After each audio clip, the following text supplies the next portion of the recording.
And the recording is starting right now.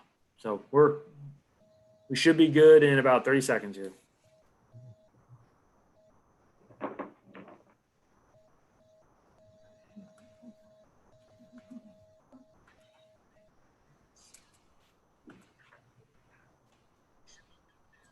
Hey Eddie, I get a big rectangle thing on in the middle of my picture going up and down, and Loretta and I can't seem to get rid of it. It's a Dell webcam pop-up. Can you move it to the side?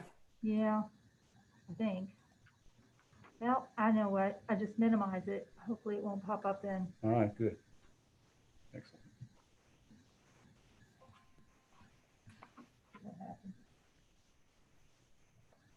Can I move these pictures out of the way too over here? You know how to do that? Can I get them out of there somehow? Grab them at the top and move them. Grab the box, click on that. What, Jeff? Grab the box at the top and move it. Ah, thank you, sir.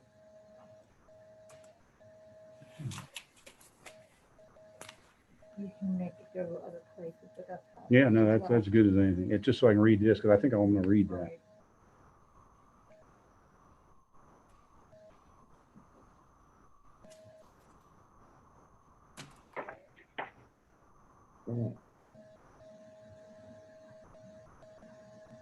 So we can start, I guess. Yep, whenever you're good to go, we're ready. Welcome to the August 11th, 2020 Zoning Commission regular meeting. Be advised that this meeting is being conducted live and all audio and video will be live streamed.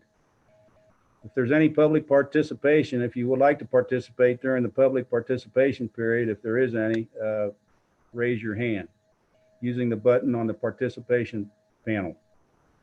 Other than that, I'll call the meeting to order. And Eddie, will you do the roll call for us, please? Absolutely. Shadwell? Yeah. Can? Here. Freedy? Here. Campbell? Here. Stitt? Yes, here. And Schuler? Here. All right. I believe we have the American flag on our screen, so let's stand and pledge allegiance to the flag. Pledge allegiance to the flag of the United States of America and to the republic for which it stands, Sands. one nation, Under God, indivisible, visible, with liberty, liberty, and justice and justice for all. For all.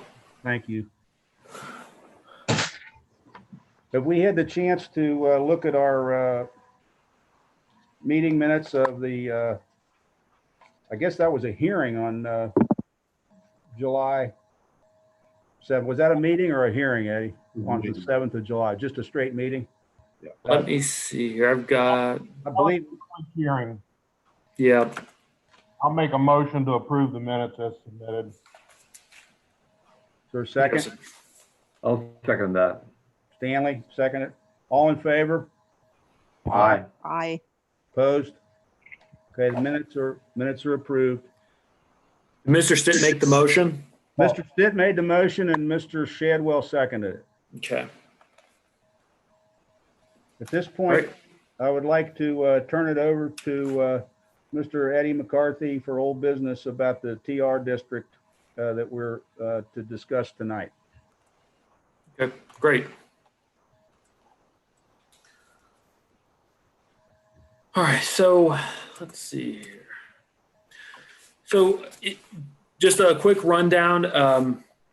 A ways back in February of 2020, the commission recommended that staff and the trustees prepare and consider instituting a moratorium on the transitional residential district, the TR district. As of July 2020, the Board of Trustees approved the four-month moratorium, which was Resolution 2020-019. So when I went to the trustees right after your initial recommendation, they just asked for a little bit more information. I provided them with the information in your packet, which is basically the general reasoning for why the conversation is relevant, some existing conditions, And just a basic rundown sort of thing. The actual moratorium itself, it generally it has to be as narrow as possible. And so there's kind of three main components that it applies to. Number one, new primary structures, which are new single family dwellings, duplexes, and multifamily, cannot be constructed over the period of the moratorium, which runs until November. There are exemptions. Primary structures for agricultural uses, religious uses, those sorts of non-residential are something that is permitted to continue. Structural additions on existing structures that don't result in new units is also permissible. Accessory structures, as well as new dwellings on lots that are 20,000 square feet or larger. Now, if you recall, 20,000 square feet, that's what our base zoning in the single family residential is. So 20,000 square feet is the minimum for those districts. No new TR district lots may be created during the moratorium. However, you may recombine existing TR lots. Like if you have two 7,000 square foot lots in the TR, you can combine them into one 14,000 square foot lot. We won't bother you. As well as the creation of new building lots, which are up to 20,000 square feet or larger. That is something that would also be exempt. Additionally, no new land may be rezoned to the TR district. So where the amount of acreage that is frozen right now is TR, that's what it'll stay during the period that we're going to be studying, making recommendation. And feel free to interrupt me at any time as well. If you have any questions or anything, I just don't want to ramble too much. The proposed scope is just trying to keep it very basic, very concise. It'll have goals, existing conditions, implementation options, which would include map and text amendments, that sort of thing, as well as a status on the moratorium extension. Should we have map and text amendments, for example, that might take a little bit more time, we'll have to come up with a recommendation for how we want to proceed. We might have, November might be just enough time. We might need a little bit more. We might need a little bit less. We'll know as we kind of get into the details a little bit. Just a basic rundown of the transitional residential district. Most of you already probably know most of this information, but I'll just gloss over it. The district was created in June of 2010. Most of the literature that I read about it had to do with a lot of annexation pressure was occurring. And it was a way more or less for the township to kind of bridge the gap between the rapidly more urbanizing Amelia and the more rural Pierce Township to create kind of a transition zone there. At present, we have 277 total TR parcels, 207 of which have dwellings on them. 24 of those lots now are on 8,000 square feet or less, which is kind of an interesting fact because the minimum lot size in the TR is 7,000 square feet. And I think oftentimes there's a perception that there's a proliferation of or a real huge grouping of these very, very small lots. But in fact, many of the lots are the vast majority that have been built upon are over 8,000 square feet in area.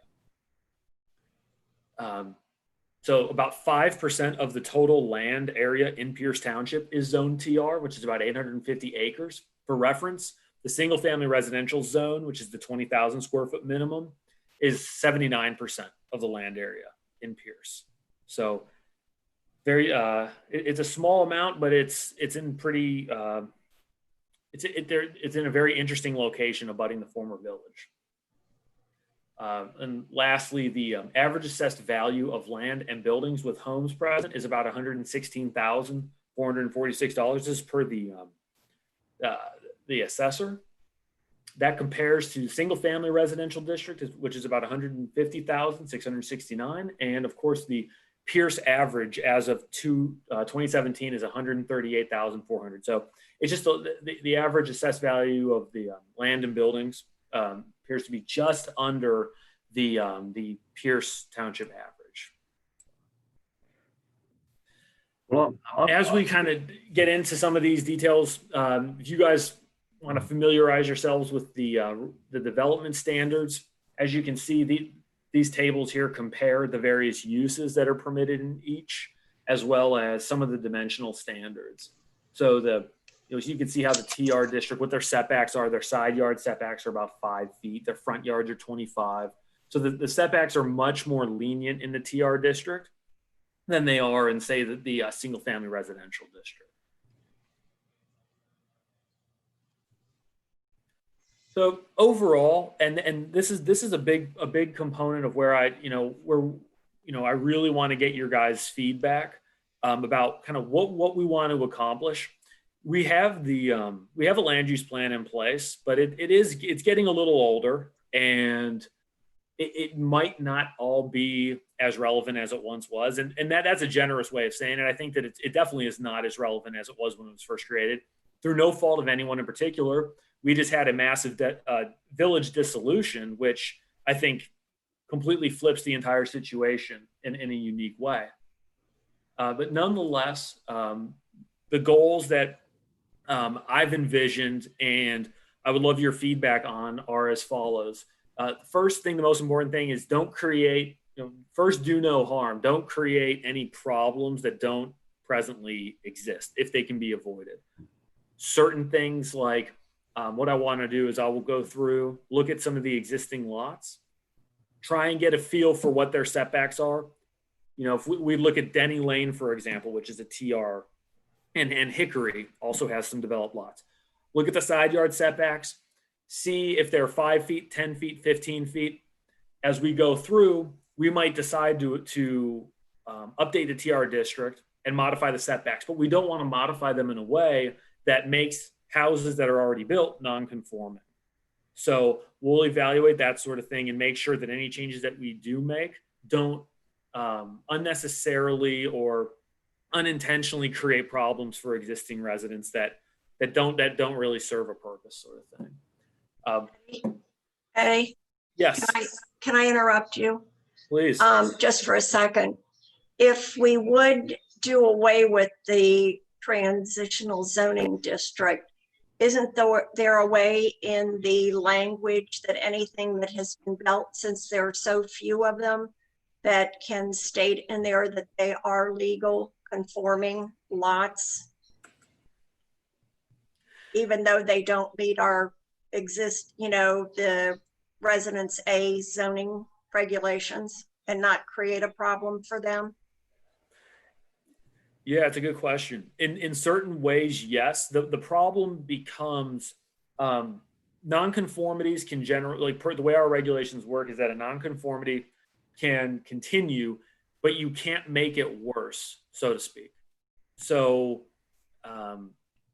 if you had, we'll just say a 10-foot side yard setback, and the setback has been changed to 15 feet, and you are within that 15-foot setback, you couldn't build a more structure or more building within that footprint without kind of making the actual nonconformity worse.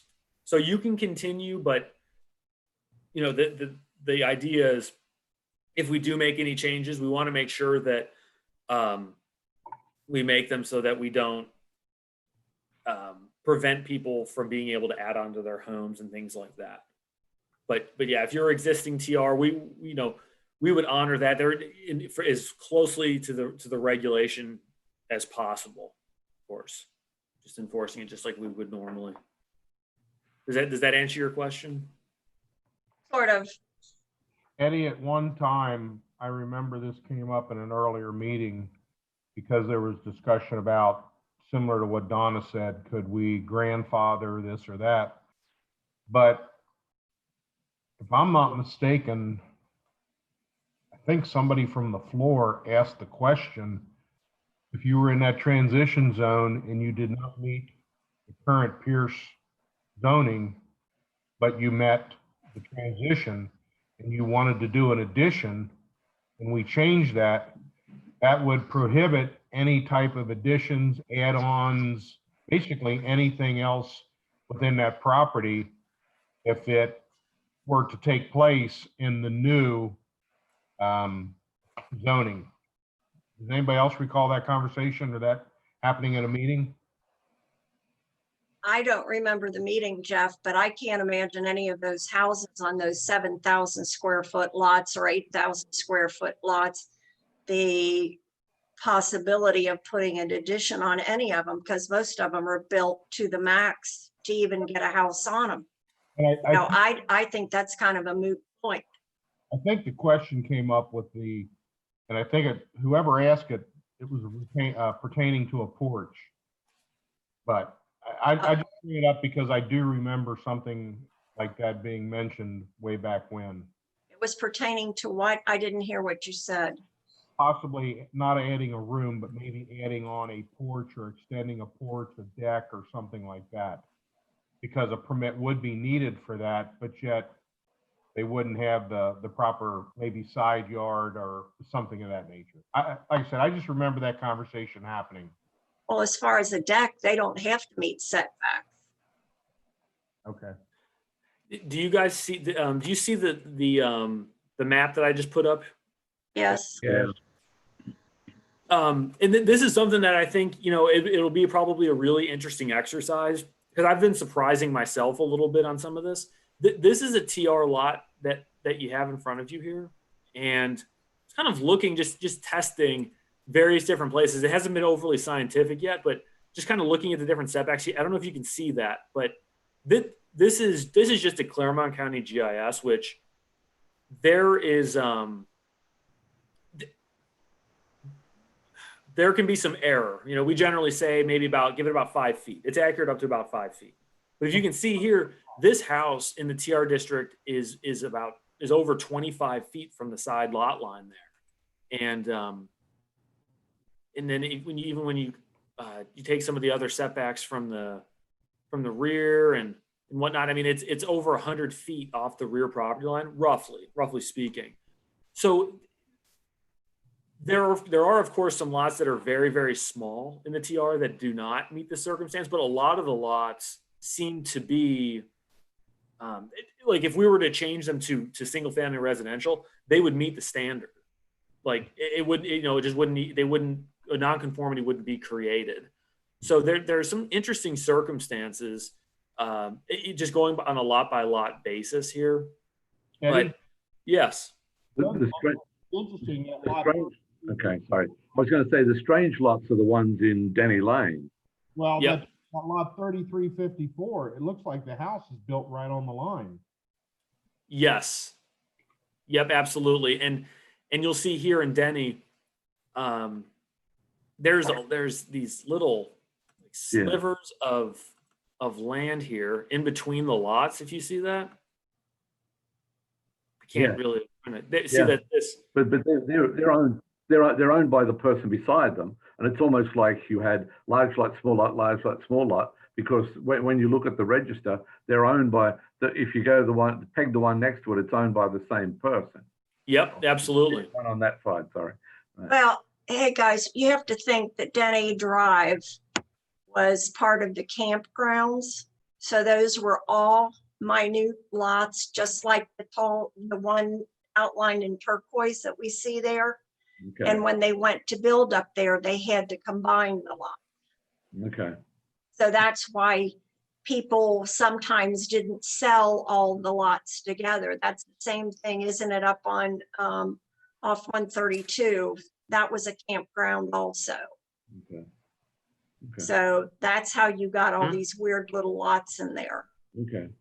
Okay. Well, but can I go back to the point that I made, I guess, several meetings ago when we were in real time? Why don't we just make it revert to single family residence like it used to be before we made it a transition zone? What's to stop us from doing that? That's a possibility. And I think that, I'm working on educating myself about all the little nuances and details of the TR district before I make any sort of recommendations. You guys have obviously been around this district for far longer than I have, just by virtue of being on the zoning commission and everything to that effect. So that very well may be what occurs. But as you can see here with the Hickory Lane, for example, these lots, if we were to rezone these lots on Hickory to single family residential, these lots, for example, they're about 30 feet off the front property line. They wouldn't comply with the front yard setbacks of the single family residential district, for example. And the same thing goes, you know, the backyard's 40, so they'd be okay back there. And then the side yards, they're just maybe about 5 feet. Right. Single family residential requires a 15-foot side yard. So in the event that they wanted to do any additions on their property, it could create a number of issues for them. And that's where we want to avoid that if we can. And that could be done through a text amendment. There might be a map amendment that's, you know, maybe we end up leaving it alone or make some amendments to the TR to kind of come up with the most reasonable solution for it. I will say the TR district does appear to serve a purpose. If you look back at, and I'll get the other screen back up here.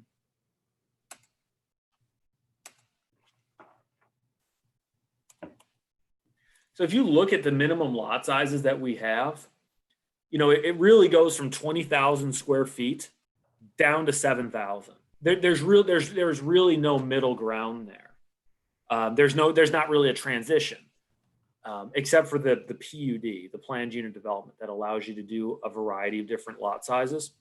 So it may very well be advantageous to take the tact of maybe allowing a smaller than 20,000 square foot by right sort of zoning district. But what we might do to balance it is maybe there are some higher standards associated with it. And I was going to get into some of the issues that you may have. I know that there might be some perception issues with the TR and various different things. I'm hesitant to say that there's anything inherently wrong with a 7,000 square foot lot. You know, one of the things to be cognizant of course, and this is just my opinion, is you know, once you develop land, whether it's 10,000, 15,000, 20,000, I mean, it's probably going to be that way for a while, and it's finite. You don't really get it back. So you know, I think that making sure that the quality of the development is you know, hopefully the main focus. I think that it's probably possible for us to get lots that are under 20,000 square feet that are, you know, quality development. But you know, there are ways to do that, of course. And but again, if you want me to take a different direction on it, that's what this conversation is all about. So. Well, you could always, when you look at your overall map, there are several very large lots. You could do the Denny Lane section and the small piece above it and make it, you know, NTR, new transitions, NTZ, new transition zone. You could do all down Jenny Lynn till you get to the really big property down past Young, whatever it is, Young Ground or Young Road. You could make all those the same, you know, new transition zone. The big lots up above it going up towards 125, you could make them, send them back to SFR. You could do the piece next to Hickory Lane back to SFR. If I remember correctly, the reason Hickory Lane looks like it is that was a PUD, wasn't it, Donna? No, it was a campground. Oh, was it? Oh, okay. And then the other pieces down the bottom and round the corner, round the purple bit at the bottom, turn those all back into SFRs like they used to be. You could do two things. You could take the small piece around Denny Lane and a little bit down beside Jenny Lynn and go NTZ, new transition zone. Everybody else, boom, back to being single family residents. Okay. If anybody thinks that's a good idea or not, but that's what I'd do. I mean, firstly, I'd send it all back to single family residents, period. So that's what I want.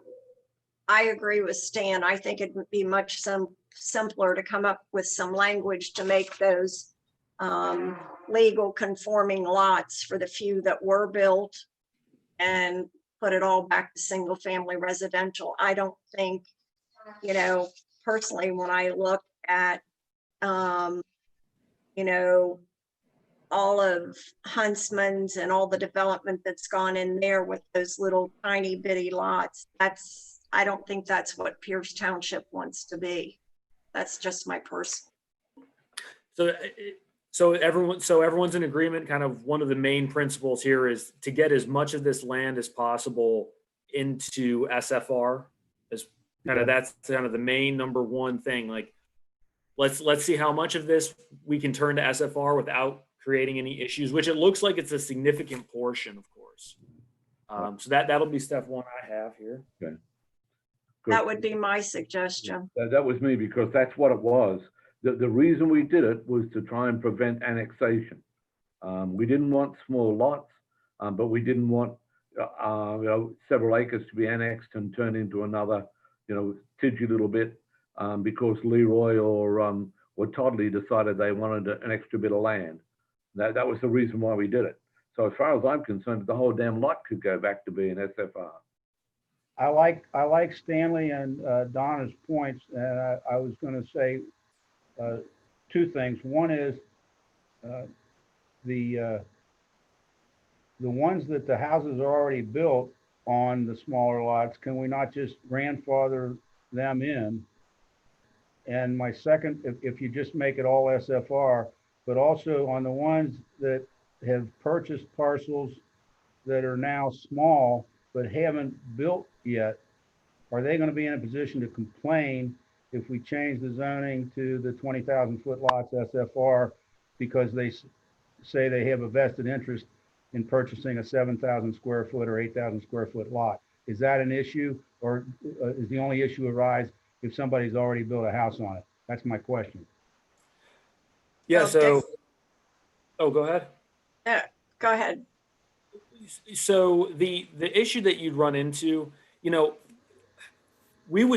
would most likely result in a map amendment of more than 10 lots. So we wouldn't actually even have to send letters to each individual property. So if we, let's just say we wanted to rezone 2 lots, we would have to send those folks all letters and that whole thing. Now we have to advertise a massive rezoning like what we're contemplating here, but is the key for us is to make sure that we have a defensible rezoning. That's kind of the key.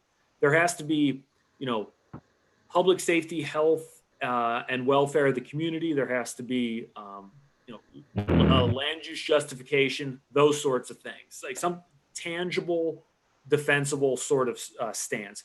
But somebody being upset that they bought a 7,000 square foot lot, they didn't build on it for 4 years, and then at year 5 we rezone it. That's kind of just how this whole thing works. And as long as we have a good basis in reasoning, that's fine, because it's impossible for us to contemplate every single individual's plans for their property. Everybody could conceivably come up with that same complaint theoretically, and say, well, my setbacks were 5 feet, and now they're 15 on the sides. I didn't, when I bought the lot, it wasn't like that. Well, if there was a good justification, that's what, that's my position, at least. Seems to me that's great news then, Eddie. I mean, I'd be all for that then. And okay. Eddie, the other thing is with a large portion of the property that's been rezoned, transition zone. If you look at it, it's mostly in an unsewered area, and nobody's going to be able, unless they put their own sewer plan on it, they're not going to be able to build 7,000 square foot lots on most of that property.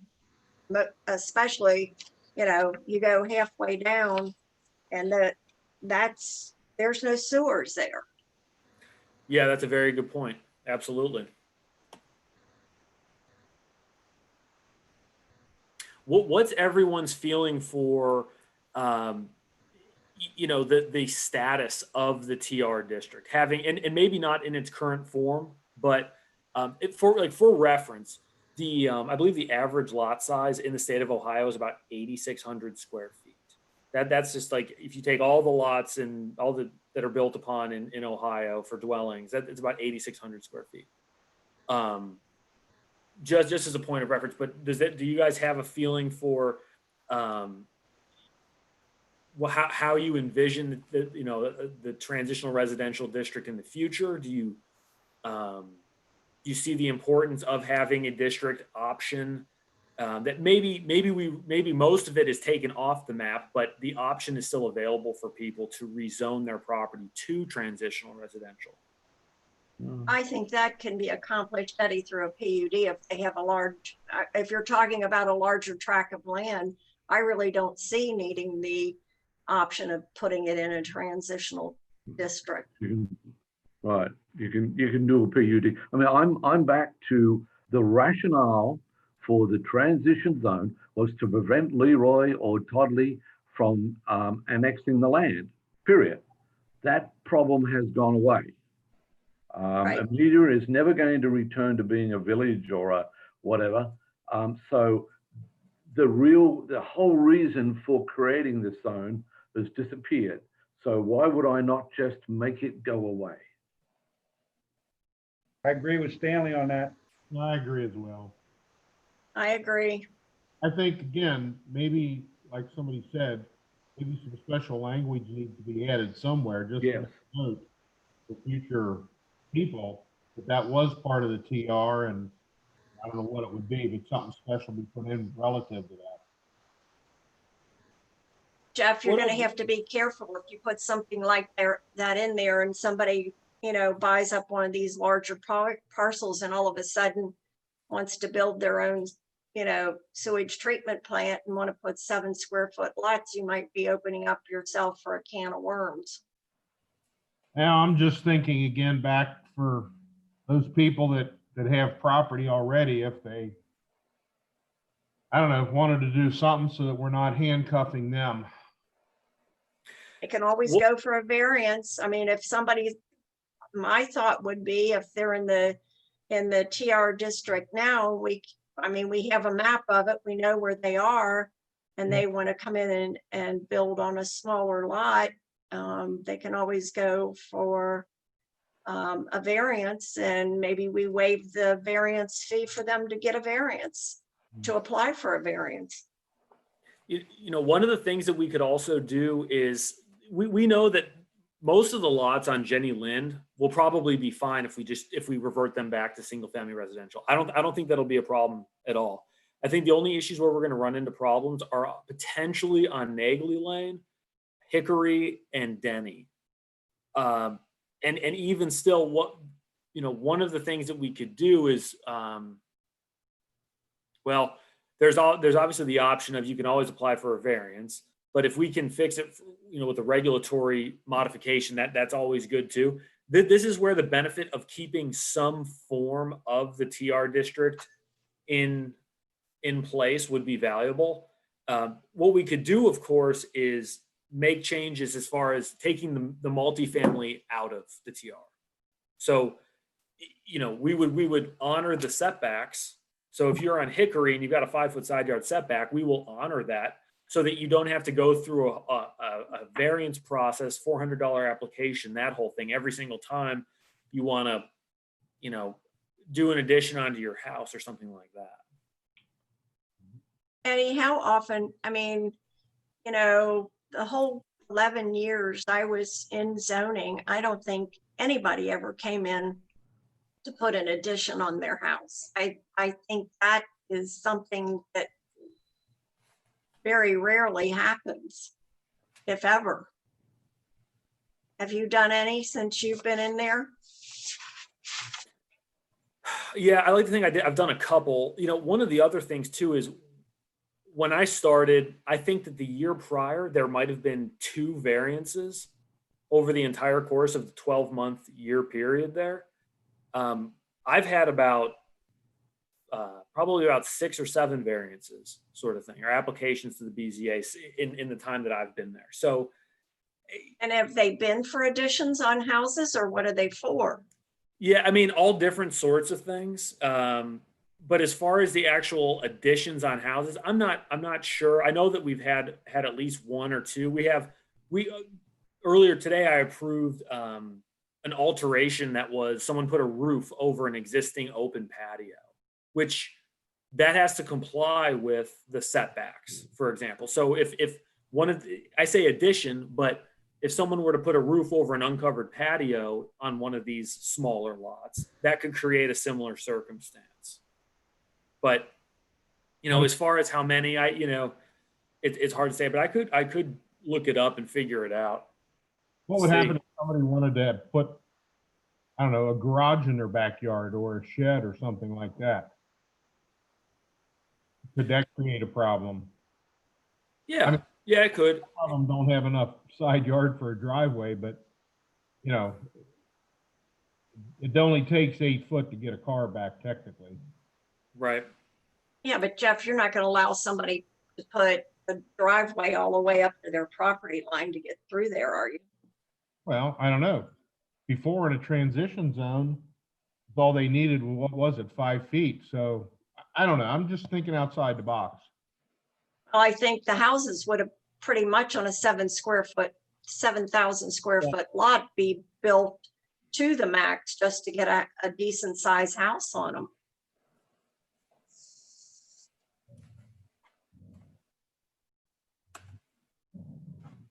And we don't have very many of those houses actually that are being Yeah, no, built. there's actually very, very few. Right. But we will have to come up with a circumstance with how we do want to handle them. If you can still see the map, I'm assuming. Yeah. Yep. Just like looking at these lots. I mean, these are single family residential here. I mean, these lots are that's almost a half acre in the TR district there. That's 0.46 acres. Let's see here. That's a realtor's half acre, 100 by 200. This one's a half acre. I mean, it's, I don't think that we're really going to have too much of an issue. It's really, it's probably about a dozen houses, maybe 30, 40 houses that we're going to have to really look deep, take a deeper look at. But for the most part, I think changing back to single family residential is not going to be a problem. Are those 20 or 30 houses, are they in the one segment or are they scattered around? Really, it's mostly Denny. Okay, it's Denny Drive. Okay, that's what I Denny figured. Drive and Hickory. Right. Okay. Yeah, and it's going to be, ultimately some of it's not going to be necessarily perfect. We're not going to go survey every single house and make sure that they could meet the single family residential setbacks, for example. Right. But for the most part, we can get a good sampling and just make sure, we're not creating some big issue. But just looking at just randomly clicking some lots here, you can already see that most of these lots are pretty much okay. I'll double check though. Right. But some of these lots here, it's tough to say that, if they don't meet the front yard setback, that is going to be a problem. Hey, Eddie, go up to the top of your screen just a little bit or pull down. I was looking at, okay, that's up in that circle. Okay, never mind. Yeah. No. What I'll do is I'll get maps together showing kind of the low-hanging fruit, the ones that are just blatantly obvious. These all should be single family residential. I'll get those maps together for our next meeting. Mhm. And then I'll also start taking a look at some of these other lots where maybe SFR is not the best option for them, but we'll figure out the best way to approach. We can call it the NTZ, the new transition zone. Yeah, right, exactly. And maybe we could up the minimum lot size sort of thing by doing it. And get it up over 7,000 square feet. I'm assuming that it's everyone's desire to kind of pull the multifamily out of this new district as well. Yeah. I'm assuming. Absolutely. Okay.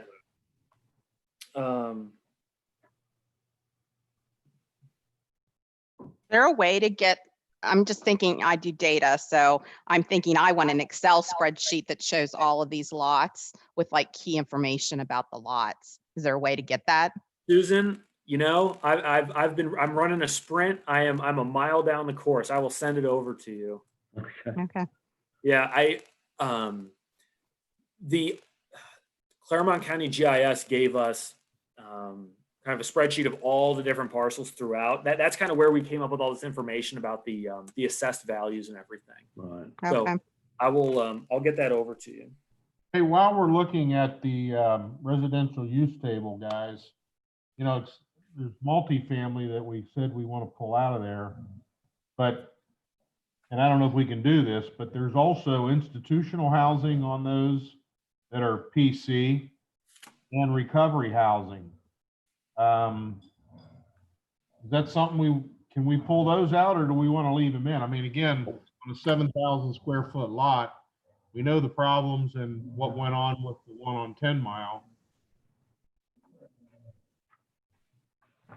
Wasn't the discussion though that we needed to be very careful about zoning recovery housing out of something because it could be looked upon as discriminatory?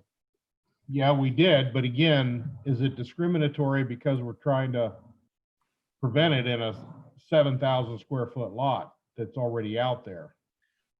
Well, so one of the best way, I'm not an attorney, obviously, but generally the way that I've kind of trained to look at it at that sort of circumstance is, you're exactly right. You don't want to treat, for example, a religious institution differently than you would treat a similar use. So just by virtue of something being a church, for example, you can't just say churches, you know, they're pretty much the same as an auditorium, but churches specifically have to comply with 20 different regulations, whereas auditoriums only have to comply with 2. And that same component generally complies with these other uses like recovery housing. So if we took it out of the TR district, it's actually still permitted in the single family residential, the 2-family and the multifamily residential districts in Pierce. Right. So that, you know, that doesn't, so I wouldn't worry about it in addressing the TR right now, but it might be a bigger question that we have to dive into.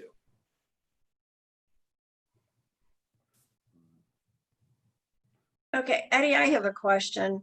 Looking at the residential use table, under institutional houses, we don't allow it in single family, we don't allow it in transitional. It's permitted with conditions in manufactured housing, and it's permitted with conditions in transition. Are we being discriminatory that institutional housing? I mean, isn't that like a recovery house? Are we allowed to keep them out of single family? Yeah. So there can be a delineation of uses. Generally speaking, let me pull up the institution. Well, recovery housing, I'm looking farther down. What is institutional housing? I don't know the difference between that and recovery housing. All right, let's see. Institutional housing is housing for the elderly or infirm in which 3 or more unrelated individuals may live on a short or long-term basis, and where both food and care are provided for compensation. Includes, yeah, so it's like elderly housing, nursing homes, assisted living, hospices, those sorts of things. So we can keep that out of single family and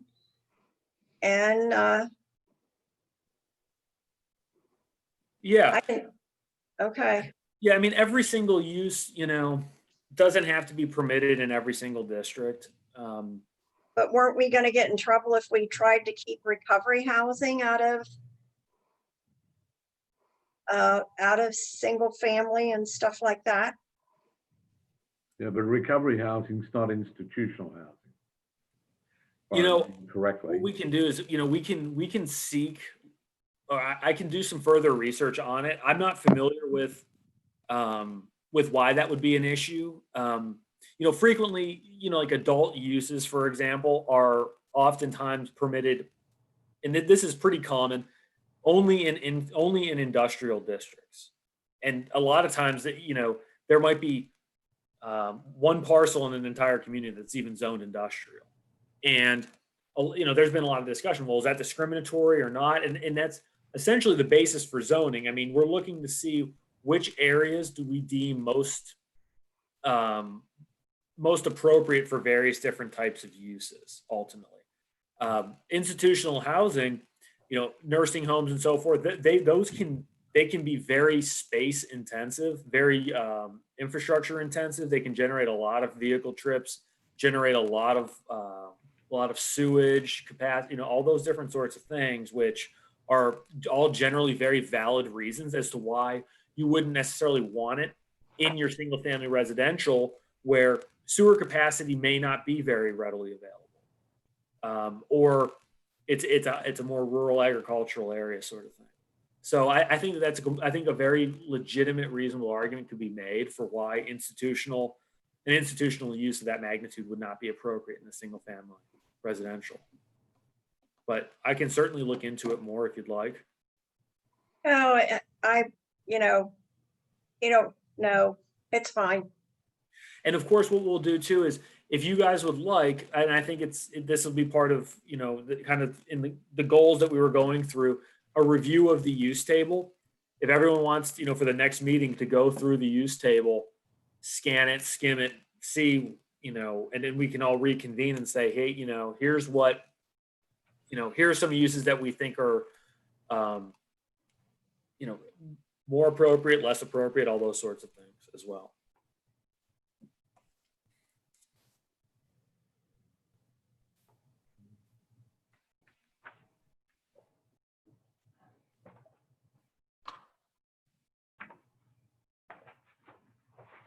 If that sounds good to everybody. Yeah, I was just trying to look for a definition in our definitions at the back of the thing, define recovery housing, and I'm struggling to find it. I see institutional housing, Stanley, if that's what you're talking about. I've got institution, but not recovery. I'll help you out here, Mr. Institutional Shadwell. on page 26. Sorry? I have it, Mr. Shadwell. Do you? Page 26. Yep. Yeah. If you look at the screen, Where is it in the, Under R, Stanley. well, I can't find it under R. And I'm sorry. I'm in the definitions at the back of the manual, and it's religious place of worship. Well, I know what that is. Residential facility, large, small, restaurant, retail, riding stable, no recovery. and Mr. Stanley, Shadwell, it's right above religious places of worship, Stan. no, it's not. Donna, there must be two different books because it's So I not. must be looking at. I'm looking at on page 26, K at the bottom, under Article 4,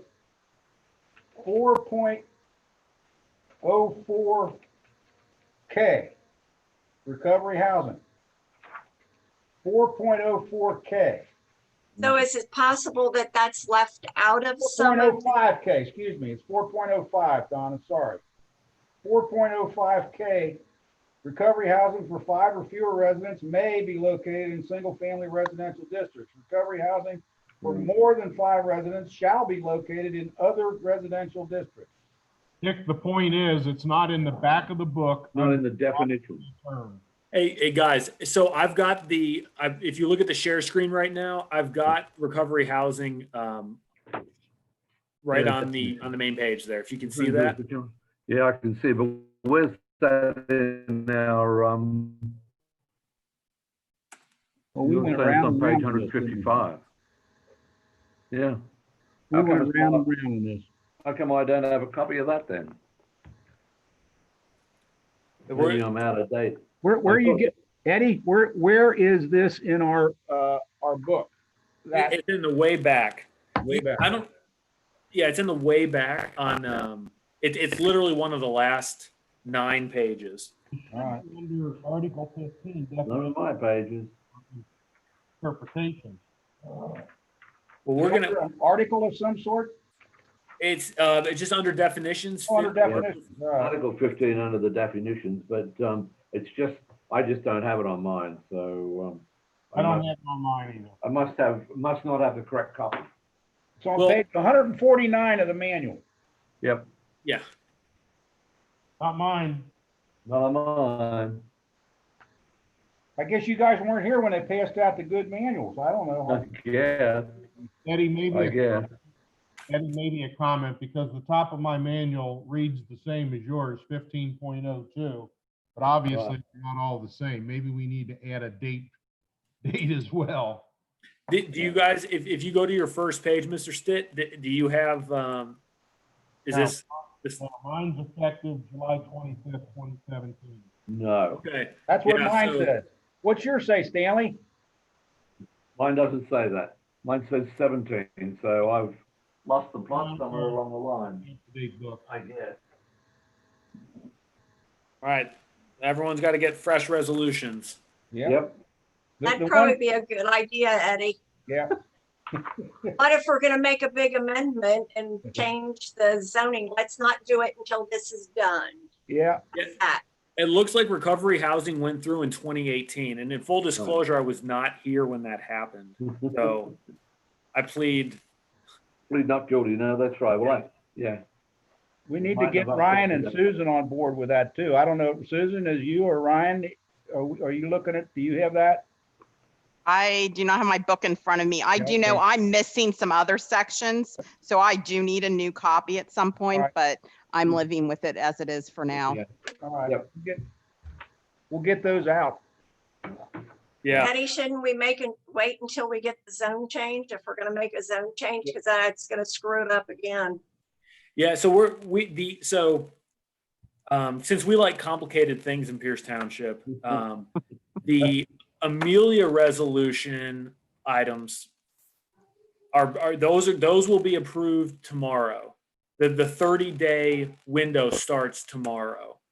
Now, so all the Amelia stuff, we'll be putting it in, codifying it. 30-day clock starts, and then 30 days from tomorrow, the Amelia stuff will be ready to go. Okay. And we'll get all of the document together and get everyone a fresh copy. We also maintain a digital copy on our website, and we also have a digital copy obviously a working digital copy in the office. But if you go to Pierce Township zoning regulations, we've got, the most up-to-date regulations are on our website. So if you just need to pull something off or copy it onto your desktop, that's generally the best way to go. Okay, I can pull that definition. Okay. Yeah, but we'll get you guys all sorted out and make sure. I just made the assumption. I mean, we haven't had any text amendments since I started, so I didn't think that there was any need to get everyone new resolutions. But we'll get everyone straightened out. Okay. All right. Okay, so where do we stand? Okay. Are we going to convert all back to single-family residential, or are we going to be selective and do, Hickory and Denny Lanes and turn everybody else back into SFRs? So what my notes are saying is every parcel that can be returned to SFR, we're gonna get that going. Okay. And simultaneously, I'm also going to review the lots that might create a conflict by turning to SFR, and we're going to try and figure out what this new transitional district is going to look like. Okay. So I'll pull a draft together of that district, and we could beat it up and see what comes out the other end there. Okay. That includes everyone taking a look at the use table for the current TR, because the easiest thing is to just change the current TR district to just update it accordingly, whether that's setbacks, uses, dimensional standards, all those different sorts of things. Okay. Does that work for everybody? Sounds good. Sounds good. Okay, great. So that kind of covers all of the goals of the study. This is all, I'll put it in a document so it makes sense, but overall issues, I think I know what most everyone's issues are, but is there anything that you would add to this list here as far as kind of what the current issues you perceive to be with the TR district? And this all just really goes into us making the case to the Board of Trustees and to the community to say, hey, guys, here's what the problem is. Here's what we're actually trying to solve, to fix, sort of thing. Now, are you going to present the issues to the trustees in the order that you have them? Because to me, your last one, the TR district has potentially outlived its initial intended purpose, would be my number one target. Okay. I would Yeah. agree with Donna to the extent that I would say that none of the other three are even necessarily that relevant compared to the fourth one on that. Housing, if you got density, we could do that, like Donna says, with a PUD. And I'm not sure the disjointed growth pattern is peak and valley effect is really our business. It might even be cute or nice. I don't know, rather than cookie cutter. But I'm with Donna on that. And Stanley's point. So that's the number one. It's the only reason we created the TR district was we were afraid that Amelia was going to gobble up Pierce Township. Absolutely. Right. Just Okay. my thoughts on it there, Eddie, for what it's worth. I mean, quite honestly, saying that number 4, along with a multitude of other reasons, but that's the main reason. Yeah. Okay. Eddie, you could also, if you wanted to expand on that, you could say outlived its initial intended purpose with the dissolution of the village of Amelia. Right. I'd add that on there. Spell it out, right.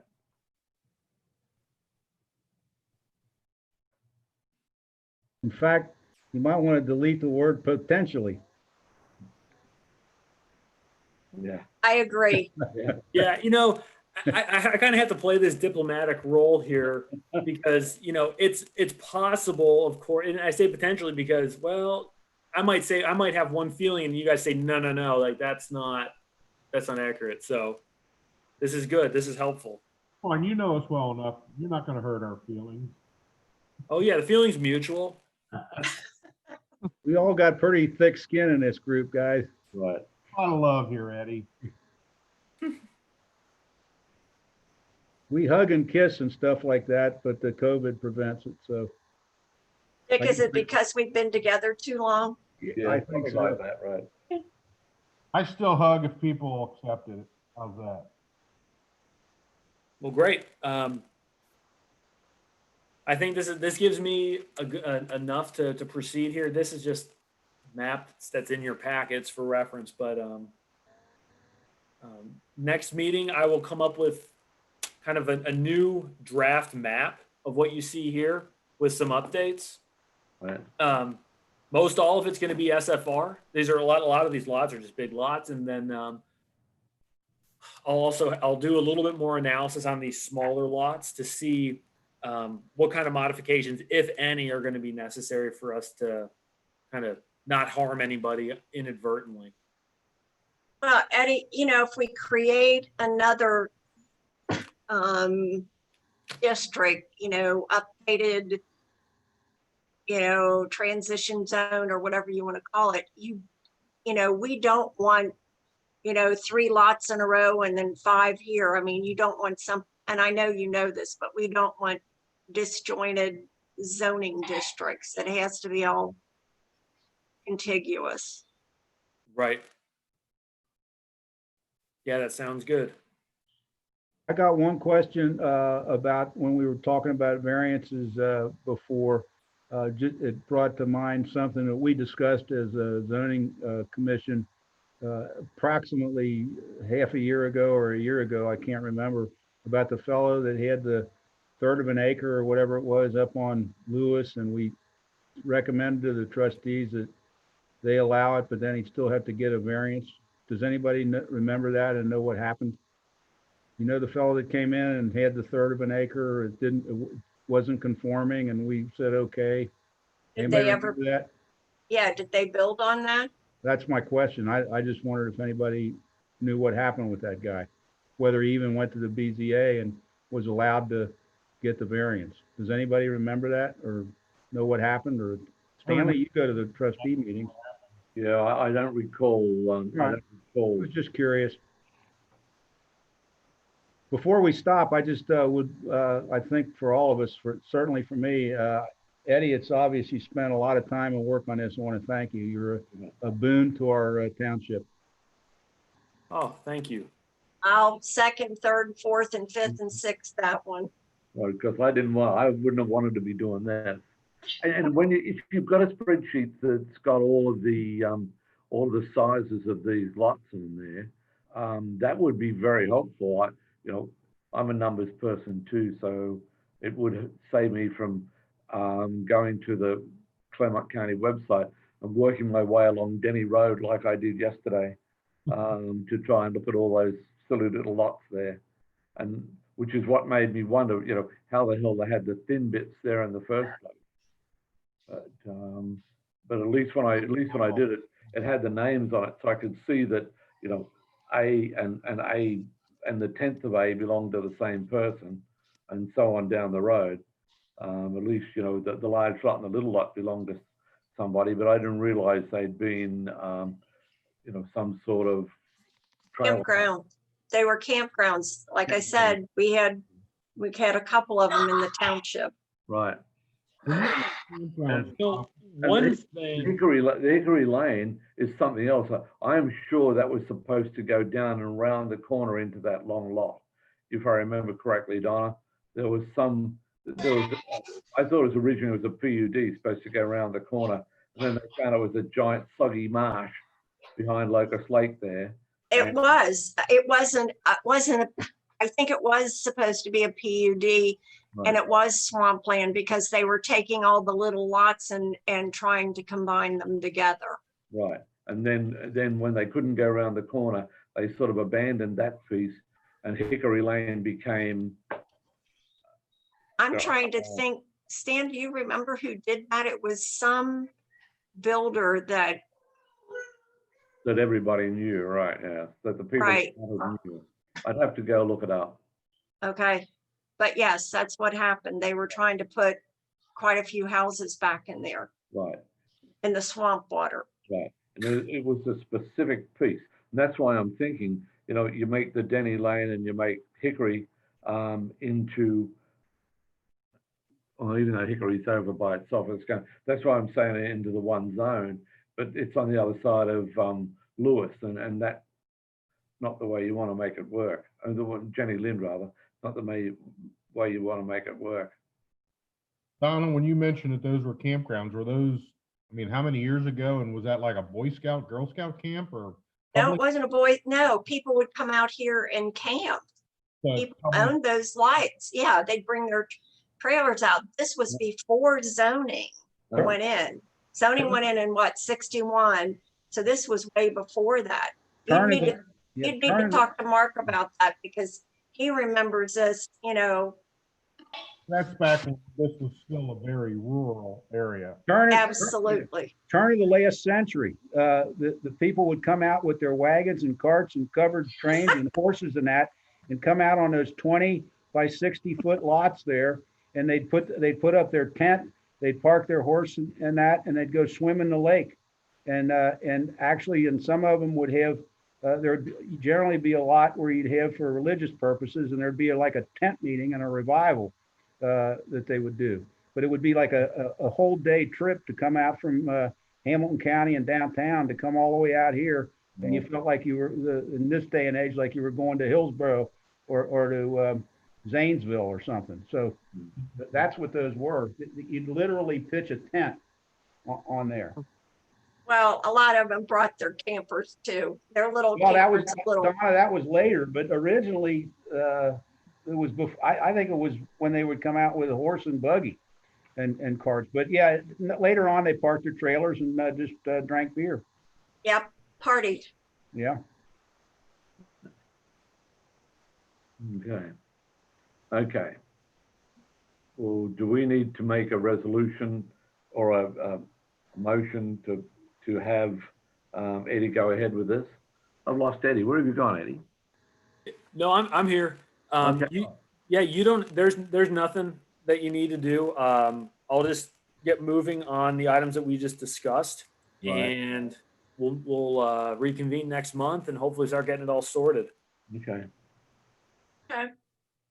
So Motion to adjourn? No, well, time back up. All right. What's the latest with the nursing home on 125 that went bankrupt? there is a group called Prodigy Group that is doing a market analysis as well as trying to make a determination as to how they want to proceed with that property. If they want to sell it, if they want to continue developing it, convert it to a different use, that sort of thing. We've had one kind of meeting with them where they had just acquired. They were appointed by the court, and we have not heard from them since. But we were, we've sent some information to them that they've requested. So we've got a little bit of a working relationship, but we'll reach out again and just see generically kind of what, what their status is. But they haven't given us any updates. And there was the other property where two gentlemen came. Oh Lord, it's this side of the animal hospital on the south side of 125 there. They wanted to put a automobile repair facility in, and we talked that the setbacks weren't suitable, but they had already cleared land, put ground on this. It looks like it just stopped. Do you know anything about that? You're right. It did. I have not heard anything, and I know that we discussed that. I think that the COVID situation stalled them out. Okay. But I'll reach out to them and see. Eddie, back to what Jeff asked about up in the Amelia, that nursing home or whatever that was supposed to be. Has someone else taken that over? Because I thought the people that were building it lost all kinds of developments that they were doing. They were all in foreclosure. Am I wrong? No, you're exactly correct. I forget the name of the term that they used. The court appointed not a fiduciary, but they have a special term for it. But yeah, the initial company, Premier, is no longer, like, the original managing company is no longer a party to it. It's a brand new company dedicated specifically to these sorts of court enforced foreclosures, so to speak. So are they thinking about buying it, or are they trying to put it on the market to sell it, or what? Yeah, so they that's part of their calculation. They're trying to figure out if they want to sell it. Sometimes in certain circumstances, this company will continue developing it, or as a retirement community, or they'll say, well, we want to turn it into a different, go a different route. If and that's part of their market analysis. So they're looking at it and saying, well, maybe maybe a movie theater, or, a dog park. I'm just saying random things, but whatever the market calls for, they make an economic calculation on it and figure out, well, is it best to continue with it under the initial plan, or take a different route? And a lot of times they just end up selling it. So they might sell it to another care provider entity as well. That might. But is there a possibility it could fail and it just sits there, or they tear it down, or what? Some of those, my understanding is that they're sitting on conceivably almost a liability. It is in their economic interest to get their money out of that property. There's no benefit for the current owner, so to speak, to sit on that property and let it deteriorate, or anything to that effect. Primarily because if they ever want to sell it and they've got exposed I-beams and property that's been run down, I mean, it's just going to be added cost and frustration for whomever they sell it to.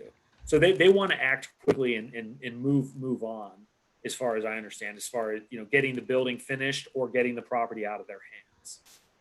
Okay, then that my part of the question is how is this impacting the development of the houses and that on that property that Right.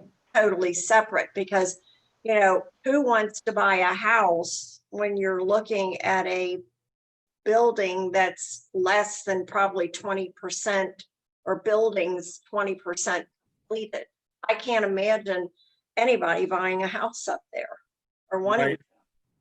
Yeah, it's a great point. I think that's a really good point. The main thing, I think, the main effect that's occurring is the possibility for the residential going in there provides a little bit more of potentially of an economic incentive for redevelopment of that property, or it opens up the options a little bit. I think that the idea that there are people who will be living right near that facility opens up kind of, well, maybe there are other uses for that land as opposed to, you know, just being located next to vacant land. So there's a two-way street. You know, who wants to buy houses next to a half-built building that's sitting there, but also conversely, you know, opening up a commercial operation near a residential development that's connected very readily, that might work in the community's favor as well. But we'll push on it and make sure we keep up to date on everything that's occurring. I know that based on conversations, they don't want to sit on it any longer than they have to. Interesting. Right. Well, don't forget that the same group are the ones that own the Forest Hills retirement place off 32 there. They own several things around here, and all of that's gone into quote unquote receivership. Right. That's scary. Yeah. That's scary. Oh, well, another Amelia faux pas. Yeah, thank you, Toddy. Speaking of which, when is the, I keep driving, you know, when you drive past the old Amelia Court, it still says Amelia Court, Amelia Police, this and that. Any discussion about getting rid of those signs? You know, just in passing, nothing set in concrete. You know, Loretta is on this call, so she might want to weigh in on some of this, but for the most part, the big focus right now is assets. I had a meeting today with ODOT and Batavia Township, for example, about the street lighting bills. So the big thing right now is how can we want to unload and distribute all these different like things that are actively eating in to, you know, the general fund or just, you know, causing an economic stressor. We're trying to unload those things. But as far as some of the Amelia antiques and things like that, there hasn't really been a complete formal plan. But one of the things that we're going to be doing is the trustees have begun initiating and this actually, I'm glad you mentioned that. The trustees have initiated more or less the very beginning of a downtown Amelia study. And so that I sent you guys an email of the 2020 Amelia Community Survey. So one of the things that will hopefully be born out of that survey is a better focus for what we want to actually study, what we want to accomplish, what we want to get out of studying Amelia altogether to help integrate them into the community the best we can. A necessary part of that is going to be addressing the police station, other and signage and everything that's in the assets in downtown Amelia. You know, the various different properties, all those different sorts of things. So I'm assuming Going so far. Sorry? How is the return of the survey going so far? We have received 165 responses. So honestly, pretty good. You know, I was hoping to, you know, the first thing is you want to make sure that you don't get 20, you know, but we crossed the 150 threshold there, and that was pretty good. We have the survey has been primarily taken online off of Facebook. The police Facebook shared it. It's also on our website, but hard copies are at the library and at the Township Administration Building. But we've gotten really good. I think that we've gotten some really good feedback. And once we get everything analyzed, we kind of get everything sorted and close it up, which it ends on the 17th, unless the trustees want it extended. We'll share that information and hopefully it'll give us some good direction so that we don't just waste our time wandering around, paying consultants for, we will have a really good idea as to how we want to proceed. Eddie, Yes. I took that survey, and my question is, with the road going through, the highway going through the village, the middle of Amelia, and you were talking about commercial on the bottom and residential on the top, and there's no parking up there. I don't see how much can really be done to the village of Amelia unless you can widen 125. I mean, there's no depth to any of those buildings. There's no place for parking. I don't know, I know Alan several years ago wanted to put a boulevard up 125 in Pierce Township, before it got to Amelia. But I don't know how we can glamorize the village of Amelia with the way the buildings are, the setbacks, and the depth of the lots up there, unless somebody's a genius. Yeah, no, absolutely. I think that the 125 there creates, for lack of a better term, I mean, it's like a moat, more or less. I mean, It's a bottleneck right up there. It's horrible.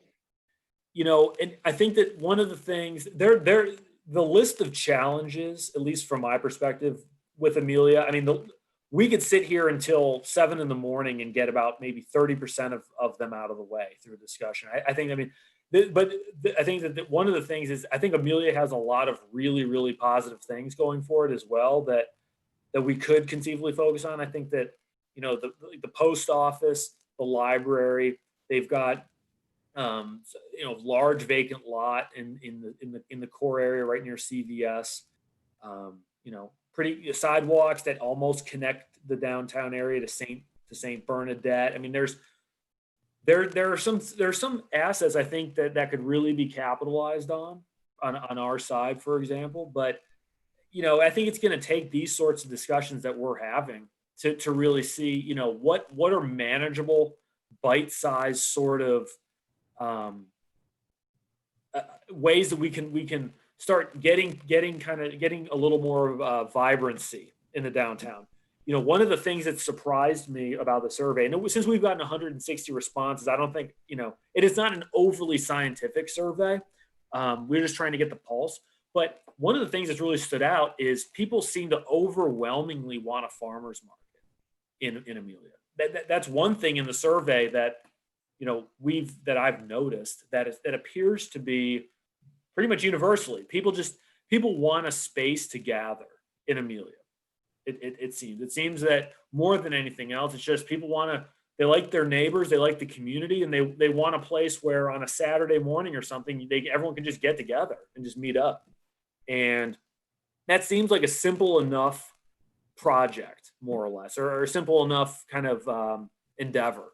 It's not, we're not trying to hit a grand slam necessarily. It seems like something that, other communities have seemed to accomplish with little to no effort. And, so it seems like hopefully there are things like that are born out of this that get people more excited about Amelia and kind of maybe help us to kind of get a brand kind of going, get some momentum, or, that sort of thing. But okay,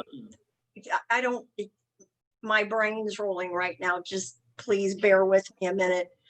The survey, was it the Batavia side and our side, or was it just our side?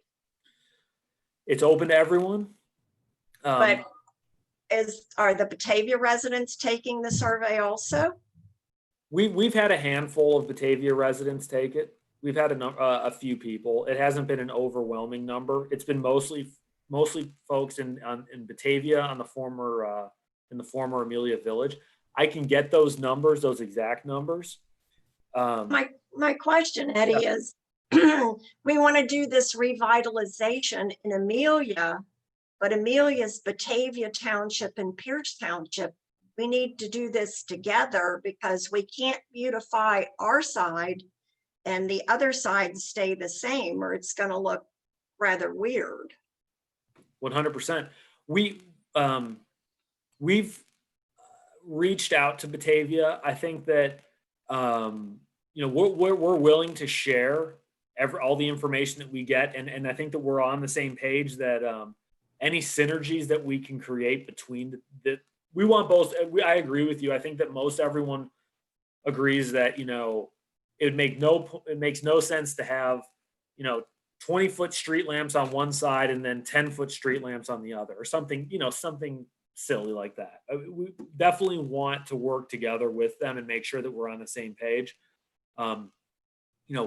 We can't we can't control their side. So the best that can happen is we can meet in the middle and be as diplomatic as possible. And I think that we've had Batavia's staff. I can speak to that. I don't know everyone there, but I know that most of the staff have been very reasonable, professional, easy to work with, and I think that their goals align with us as well. So I think that they are willing to participate. They weren't. Batavia wasn't quite ready to share our survey on their website and everything to that effect. I wasn't privy to all their conversations or anything, but nonetheless, we don't take offense to any of that. We want to first and foremost do what's best for the community, and so that's what our focus is, and we'll make sure that we keep an open line of communication there. And we probably, from an analytics perspective, since I do this for a living, we probably should look at how many Batavia people we're getting and potentially do the analysis, including them and excluding them, depending on how many, because you don't want them to skew our results. Then I'm guessing we won't have a readable base of them, is my guess. We'll probably have less than 30, which is not, once you're below 30, you're not statistically valid anymore. So. But if you want help with analysis, that's what I do all the time. So, Susan, you want work to do? I've got work for you, so it's coming. Actually, we have a couple, because I do mostly agriculture, but we have a couple of projects for villages and townships, but more up in the Columbus area. So I've done a few things. Terrific. No, it's very exciting.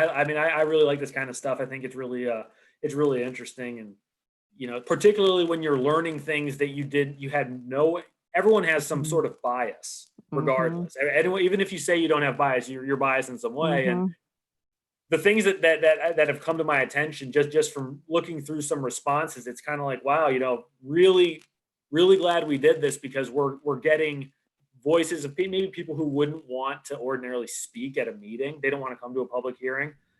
They prefer to just speak anonymously, all those sorts of details. And a lot of that stuff adds up, and you start to realize, well, it seems like a slightly, maybe a comment that's unexpected. Then you start to see it repeat itself from various different people. And you're like, whoa, okay, wait a second. Like, I think we might have a trend, whatever it might be, but I'll definitely, Susan, I really appreciate the offer, and I'll get it all over to you.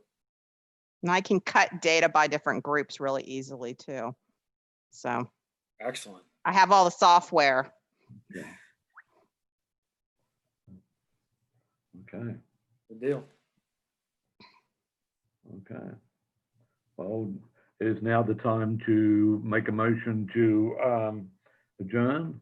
Oh, wait, before we do that, I know that we don't have anybody, but just for the record, if anyone in the public wants to speak, we just a quick little provision. Hey, anyone in the public who wants to speak, raise your hand on the participant panel or press *9 if you're on the phone. And I don't see anybody, so. Okay. Make your motion, Stan. Okay. Sorry. I make a motion that we adjourn. this meeting at, I'll second. what is it, it's 7:56? All in favor? Aye. Opposed? Thank you. Thanks again, Eddie. Very, very much. Thank you, Eddie. Yeah, thanks, guys. We'll talk to you. Thank you. Bye. All right, good night. How the hell to get out of here? Right, leave. Hey, Stan, how do we get out? Let me know.